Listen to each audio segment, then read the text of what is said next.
It's October 2015. A man walks through the streets of Rason, a small special economic zone on the northern tip of North Korea, miles from the Chinese border. He is not a soldier. He is not a diplomat. To everyone watching, he is a businessman, a Korean-American investor who has lived and worked here for years, respected by local officials, trusted by the regime.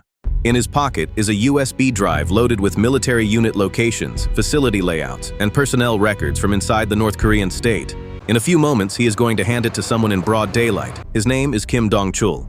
For 6 years, he had been one of the most dangerous men in North Korea that nobody knew existed. How does a Korean-American businessman build a functioning spy network inside one of the most surveilled countries on Earth and keep it running for 6 years without the regime ever knowing? That is the question this story answers. North Korea is not simply a dictatorship. It is one of the most comprehensively controlled states in modern history. Every citizen belongs to an Inminban, a neighborhood surveillance unit where appointed monitors report on the daily behavior of the people around them. Movement between cities requires government permits. Contact with the outside world is a crime that can carry a sentence of execution. Foreign nationals are logged, watched, and followed from the moment they arrive. The regime has spent decades building a society where trust is a liability. Loyalty to the state is enforced not just by fear of the government, but by fear of the person standing next to you.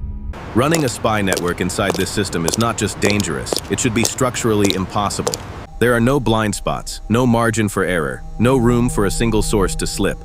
Kim Dong-chul was a Korean-American businessman in his early 60s. For years, he had built legitimate business operations along the North Korea-China border, a service company operating out of the Rason Special Economic Zone with real contracts, real revenue, and real relationships with North Korean officials.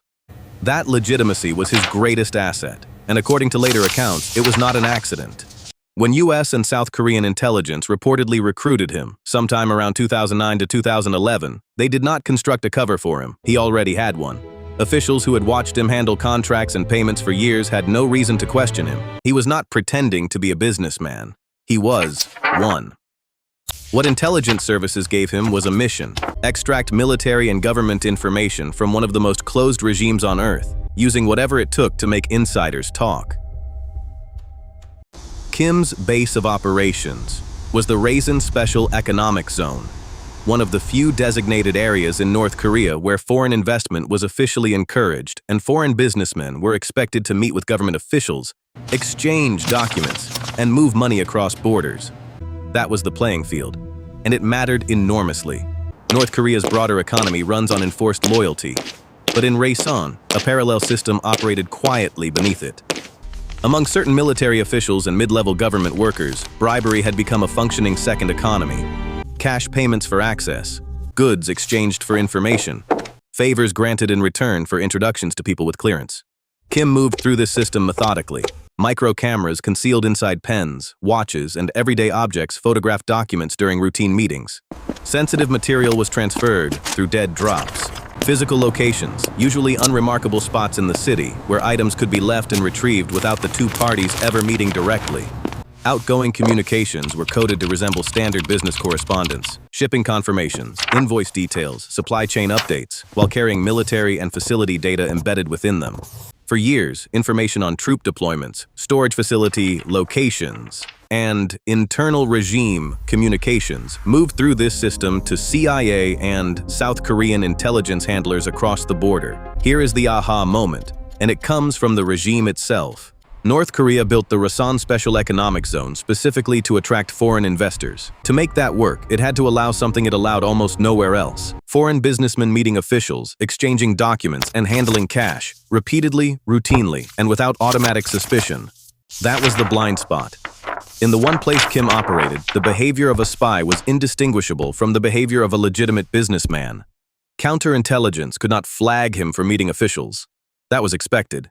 It could not flag him for handling documents. That was his job. It could not flag him for paying people. That was how business worked in Rason. The regime's own economic policy had created a zone where every action Kim needed to take looked entirely normal.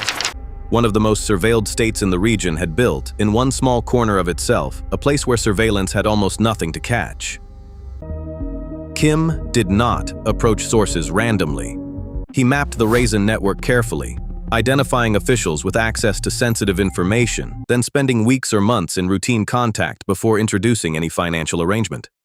A mid-level military administrator received consistent business referrals before Kim ever asked him anything sensitive. A government logistics worker was given help resolving a supply contract dispute before any money changed hands. Each relationship was cultivated through legitimate interaction first, making the eventual bribery feel like a natural extension of an existing trust, not a sudden proposition. The tools were embedded into everyday objects that passed through the zone without suspicion. A pen used in a document signing meeting, a watch worn to a formal dinner with officials, a portable drive formatted to look like a business backup device. Dead drop locations were scouted during ordinary walks through the city, a loose brick near a market stall, a gap behind a drainage pipe on a side street. By 2014, Kim had multiple active sources providing regular material. The operation had survived longer than most professionals would have considered realistic, but the environment around him was shifting. Counterintelligence units had begun tightening surveillance on foreign nationals in the zone. Sources were growing visibly nervous. One, a government records clerk who had been providing personnel files, stopped making contact entirely for 3 weeks. Kim did not know if he had been arrested, had gone cold, or was being watched. He continued anyway. The intelligence coming through was too significant to abandon. The final operation was a USB handoff, a drive loaded with military facility data, unit positioning records, and internal personnel files gathered over several months. Kim prepared the drive at his office, copying encrypted files onto a standard-looking storage device. Step 1. Completed without incident. He identified the handoff contact, a courier with a route out of Rason into China, and confirmed the meeting location. A side street 2 blocks from a market mid-morning during a period of routine foot traffic. Step 2. Confirmed. The timing mattered. Mid-morning was chosen deliberately, busy enough that 2 people stopping briefly on a street would not stand out, but not so crowded that movement would be unpredictable. Kim had used similar windows before. Step 3. Set. He left his office on the morning of the handoff, carrying the drive in his jacket pocket. He took a longer route to the meeting point, looping past 2 blocks he knew well, checking for anything out of the ordinary. A vehicle parked where vehicles did not usually park. A face appearing twice. Anything that did not belong. Nothing looked wrong. What he did not know was that the counterintelligence team had been in position since before he left his office. Earlier in 2015, Kim had made a public outburst, a visible, documented confrontation with a local official over a business dispute that drew direct attention from North Korean security services in a way his years of careful operation had never triggered. The exact nature of the exchange remains partially classified, but according to later accounts, it was enough to put his name on a counterintelligence list. From that point, the thread began unraveling from multiple directions at once. Investigators ran his contact history backward, cross-referencing officials he had met with against anomalies in their behavior, finances, or communications. 2 of his sources were placed under separate surveillance without Kim's knowledge. A third was brought in for questioning about unrelated matters. During that questioning, investigators reportedly recovered a payment record that did not fit his official salary. Kim was aware that pressure was building. His primary contact had warned him that the zone felt different. More eyes. Slower movement of people he recognized. The courier for the final handoff had already been paid and was committed to the route. The drive was ready. The meeting was set. Walking away now meant abandoning both the operation and a contact who was already exposed. He made his decision. October 2015, Rason, mid-morning.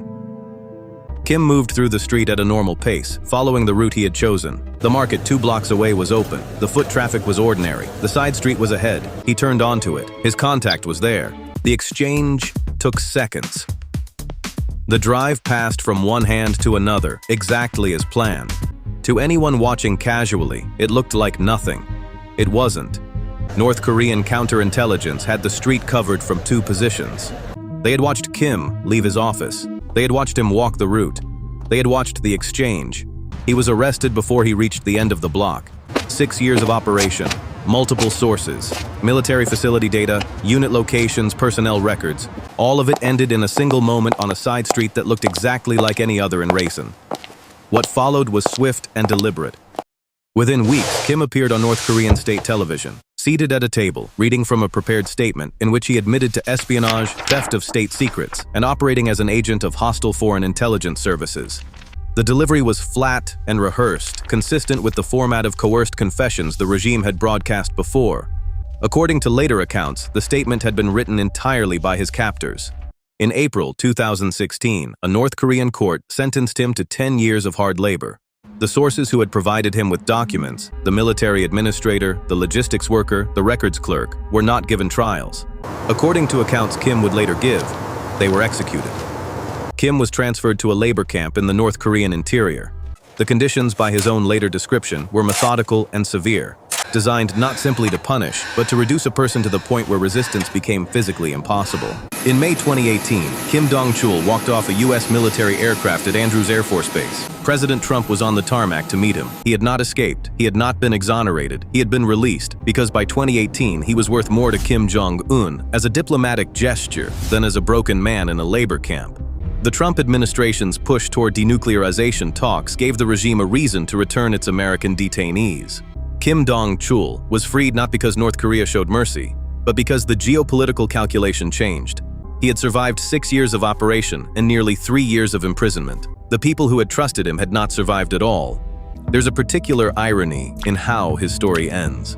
The same cold logic that makes North Korea one of the most dangerous places on earth to run a spy operation, the regime's habit of treating every human life as an instrument of state interest.